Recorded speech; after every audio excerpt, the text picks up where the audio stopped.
Falando agora do candidato ao governo de São Paulo, Tarcísio de Freitas, do Republicanos, ele ainda não divulgou a agenda para esta segunda-feira. Nós vamos acionar agora a Camila Yunes. Bom dia, Camila, seja bem-vinda. O candidato Tarcísio prefere se concentrar para o debate dessa segunda-feira, Camila? Isso mesmo, Cláudia. Muito bom dia para você, para todos que nos acompanham aqui no Jornal da Manhã, segunda edição. Ontem mesmo, à tarde, ele já se recolheu para se preparar para esse debate que acontece em uma emissora aqui na capital paulista às 10 horas da noite. Vai ser o primeiro debate, inclusive, depois do início da corrida para o segundo turno.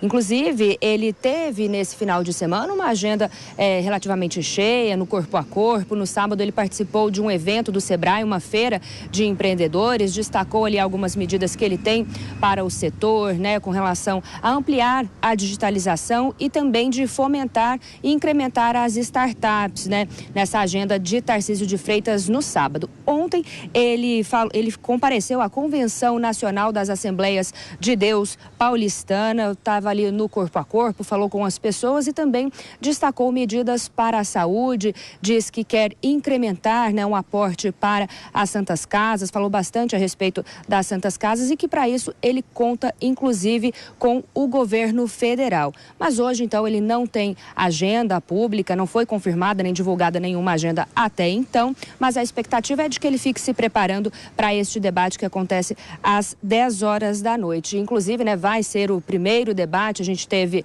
a própria campanha de Tarcísio Gomes de Freitas, classificou como uma surpresa o resultado das eleições no primeiro turno. A gente lembra que Tarcísio Gomes de Freitas, do Republicanos, teve 42,32% dos votos, enquanto o Fernando Haddad, do Partido dos Trabalhadores, teve 35,70% dos votos. A própria campanha diz que se surpreendeu porque nas pesquisas eles estavam bem próximos, mas a gente viu que Tarcísio de Freitas abriu uma vantagem, então a campanha está bem otimista, mas claro que ainda tem bastante coisa para acontecer até o segundo turno, então preparativos aí para esse primeiro debate. Cláudia.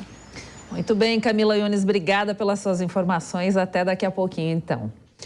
Já falando agora do candidato do PT ao governo de São Paulo, Fernando Haddad, ele visita a zona leste da capital paulista hoje.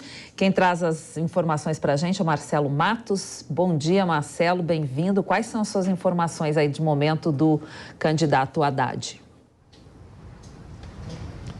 Bom dia, Cláudia, e a todos que nos acompanham aqui na Jovem Pan. O candidato do PT ao governo do estado de São Paulo, Fernando Haddad, então cumpriu uma agenda aqui no Belenzinho, na zona leste da capital paulista. Ele esteve ao lado do padre Júlio Lancelotti, na paróquia São Miguel Arcanjo, ouviu as demandas dos moradores de rua aqui que participou num café da manhã, inclusive, o Fernando Haddad aqui.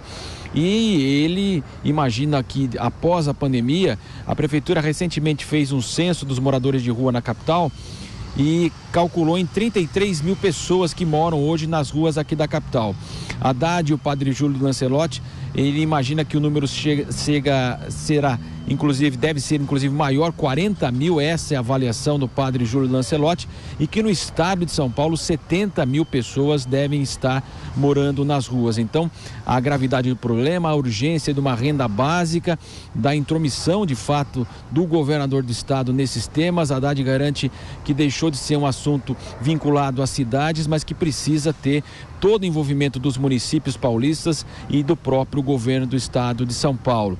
Ele vai participar do debate, tem grande expectativa hoje à noite, mas cumpriu a agenda, está atrás, precisa correr atrás dos votos dos indecisos, daqueles que não compareceram justamente para votar, que anularam seu voto. Ele calcula que essa é a segunda semana após segundo turno e que há tempo hábil aí para percorrer, portanto, também o interior de São Paulo, que foi o grande responsável pela derrota de Fernando Haddad no primeiro turno.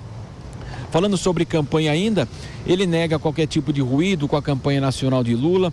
A estratégia do PT foi nacionalizar mesmo essa campanha no primeiro turno, temas nacionais, numa campanha muito vinculada a Lula e Haddad aqui em São Paulo, contra Bolsonaro, evidentemente o adversário aqui, Tarcísio de Freitas.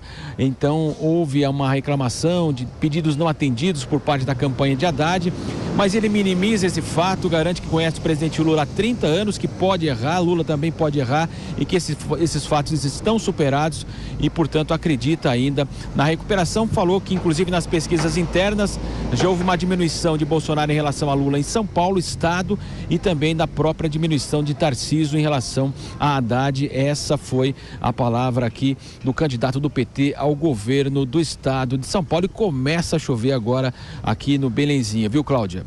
A chuva voltando novamente, né, Marcelo? Obrigada pelas suas informações aí, até daqui a pouquinho, então.